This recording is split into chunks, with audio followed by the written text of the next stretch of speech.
ओमज्ञानतिमिरन्धस्य ज्ञानञ्जनशलाखया चक्षुरुन्मिलितं येन तस्मै श्रीगुरुवे नमः। नमो ॐ विष्णुपदाय कृष्णप्रेष्ठाय भूतले श्रीमते भक्तिवेदान्तस्वामिन् इति नामिने। नमस्ते सरस्वते देवे गौरवाणी प्रचारिणे निर्विशेषशून्यवादी पाश्चात्यदेशतारिणे। जय श्री कृष्ण चैतन्य प्रभु नित्यानंद श्री अद्वैत गदाधर श्रीवासदि गौरभक्तवृंद। हरे कृष्णा कृष्ण कृष्ण हरे हरे, हरे राम राम राम हरे हरे। हरे कृष्ण। तो विश्वरूप अब अंत में नारायण कवच की अंतिम प्रार्थना के विषय में इंद्र देवता को बताते हैं। वो कहते हैं, ईश्वर, जीव, आध्यात्मिक प्रकृति, भौतिक प्रकृति और ये पूर्ण सृष्टि। तो कितनी चीजें बताते हैं, देखिए। ईश्वर और जीव और दो प्रकार की प्रकृति होती है, एक आध्यात्मिक और एक भौतिक, और ये सारी सृष्टि। तो कहते हैं कि एक प्रकार से उनमें कोई अंतर नहीं है। शक्ति और शक्तिमान एक प्रकार से एक होते हैं, क्योंकि बिना शक्तिमान के शक्ति नहीं आती है। ये सारी भगवान की ही शक्तियां हैं। भौतिक प्रकृति भी भगवान की शक्ति है, जितनी भी आत्माएं हैं, जीव हैं, वो भी भगवान की शक्ति है। ये सृष्टि भी भगवान की शक्ति है। तो एक प्रकार से अगर हम कहें, विभिन्नताओं में एकता है। वो एक जो है विभिन्न रूपों में, विभिन्न प्रकार से इस संसार में हम देख सकते हैं भगवान किस प्रकार से प्रकट होते हैं। ये सब मिलकर के ही इन्हें परम तत्व कहते हैं। जैसे उदाहरण के तौर पर, अगर हम कहते हैं कोई राजा है, भाई राजा बिना प्रजा के थोड़ी होता है। ऐसा नहीं है कि राजा है और उसका कोई राज्य नहीं, उसकी कोई प्रजा नहीं, उसका कोई महल नहीं। राजा हम जैसे ही कहें, राजा मतलब उसका राज्य भी होगा, उसकी प्रजा भी होगी, उसका महल भी होगा, सब मिलकर के राजा। इसी प्रकार से परम तत्व का मतलब है भगवान और भगवान की शक्तियां साथ में मिलकर के, हम अलग नहीं कर सकते हैं। व्यक्तिगत भगवान हैं और ये सारे भी व्यक्तिगत हैं। हम जीव भी अलग हैं, हम भगवान नहीं हैं, हम भगवान की शक्ति हैं। एक प्रकार की हम शक्ति है। ये भौतिक संसार भी ये भगवान नहीं है, लेकिन भगवान की शक्ति है, और भगवान के बिना इसका कोई अस्तित्व भी नहीं है। तो ये समझना बहुत महत्वपूर्ण है।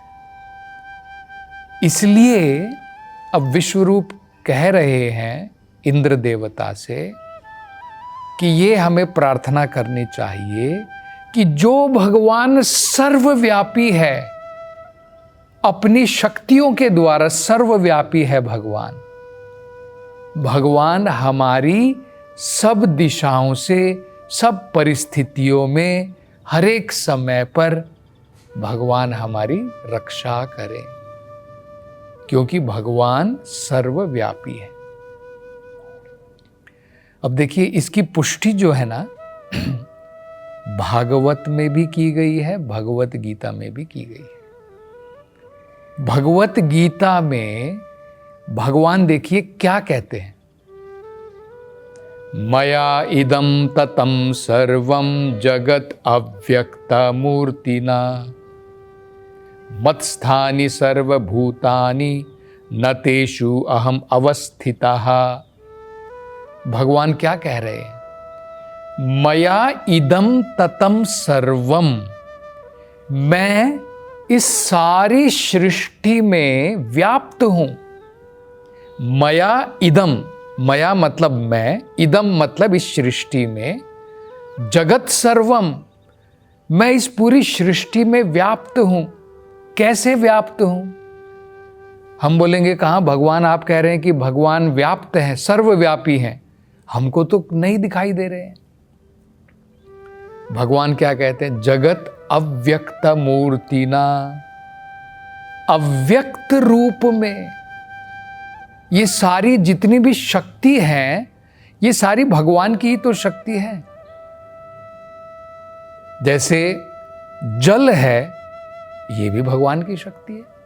अब भगवत गीता में भगवान बताते हैं, जो लोग भगवान के साक्षात दर्शन नहीं कर सकते हैं, वो भगवान की शक्ति के द्वारा भगवान को देख सकते हैं।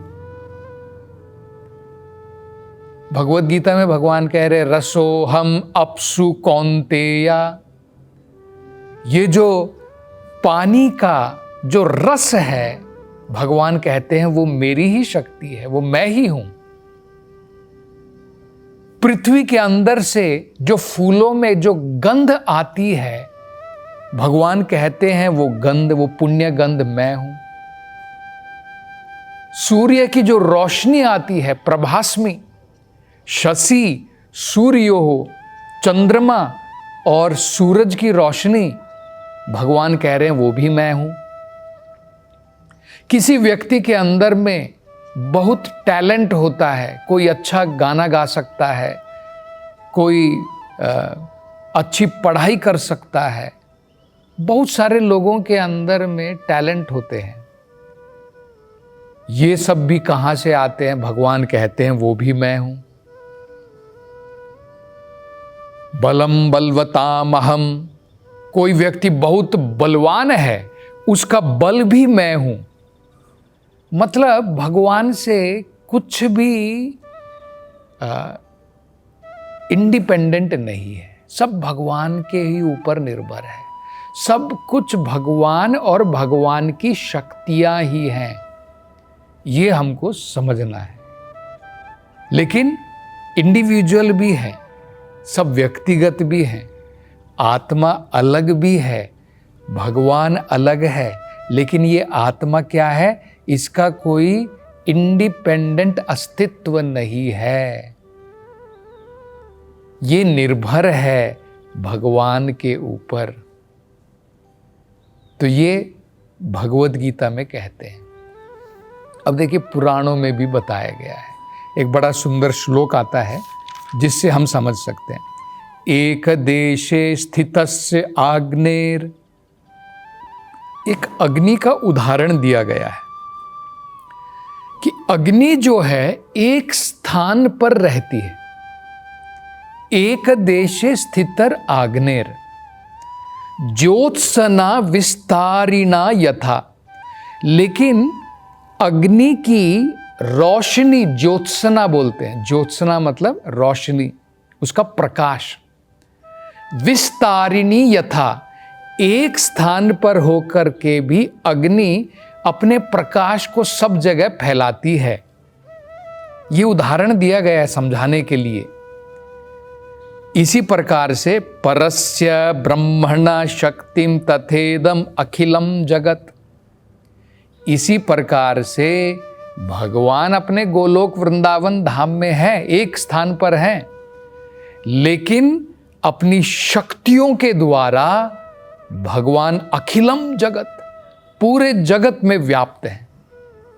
अगर एक अग्नि जो है एक स्थान पर रह करके पूरे कमरे को प्रकाशित कर सकती है, पूरे रूम को लाइट कर सकती है, तो क्या भगवान एक स्थान पर रह करके, अपने गोलोक वृंदावन धाम में रह करके अपनी शक्तियों के द्वारा सब जगह व्याप्त नहीं हो सकते हैं? आराम से हो सकते हैं। यही हमको समझना है। इसलिए भगवान सर्वव्यापी है। उन सर्वव्यापी भगवान से ये प्रार्थना है कि भगवान आप तो सर्वव्यापी हैं, आपकी शक्तियां सब जगह हैं, इसलिए आपके नाम, आपके रूप, आपकी लीलाओं में भी कोई अंतर नहीं है। तो इसलिए आपसे प्रार्थना है कि भगवान सब जगहों पर, सभी परिस्थितियों में, सभी समय पर हमारी रक्षा कीजिए। तो ये जो है नारायण कवच की प्रार्थना है। और वो कहते हैं कि जिस प्रकार से प्रहलाद महाराज ने भगवान नरसिम्हा से प्रार्थना की और भगवान नरसिम्हा जो है प्रहलाद महाराज के लिए प्रकट हुए, उनकी रक्षा करने के लिए, इसी प्रकार से वो कह रहे हैं, हे भगवान, आप जिस प्रकार से प्रहलाद महाराज की रक्षा के लिए प्रकट हुए, हमारी भी उसी प्रकार से कृपा करके रक्षा कीजिए। तो ये भगवान नरसिम्हा से, उनके नरसिम्हा रूप से भी प्रार्थना है कि जिस प्रकार से उन्होंने दिष्ट हिरण्यकशिपु का वध कर दिया, हमारे जो शत्रु हैं, जो हमें अपना शत्रु समझते हैं, असुरगण, आप उनका भी विनाश कीजिए और हमारी रक्षा इस प्रकार से कीजिए। और अंत में विश्वरूप जो है 2 उदाहरण देते हैं। एक वो कहते हैं, एक ब्राह्मण था, कौशिक ब्राह्मण, उसने भी इस कवच का, इस नारायण कवच का प्रयोग करके अपनी सुरक्षा जो है प्राप्त की थी भगवान के द्वारा। और दूसरा उदाहरण वो देते हैं देवता का, चित्रार्थ, गंधर्व लोक से। तो ये 2 उदाहरण के द्वारा वो समझाते हैं कि किस प्रकार से नारायण कवच का प्रयोग करके हम भगवान की कृपा प्राप्त कर सकते हैं। और भगवान की कृपा अगर हमें प्राप्त हो जाती है तो हम सुरक्षित रह सकते हैं। जब इस भौतिक संसार में रहते हैं, हमारी अकाल मृत्यु नहीं आती है। देखिए, जब आध्यात्मिक वातावरण होता है, भौतिक सुख शांति भी अपने आप आ जाती है।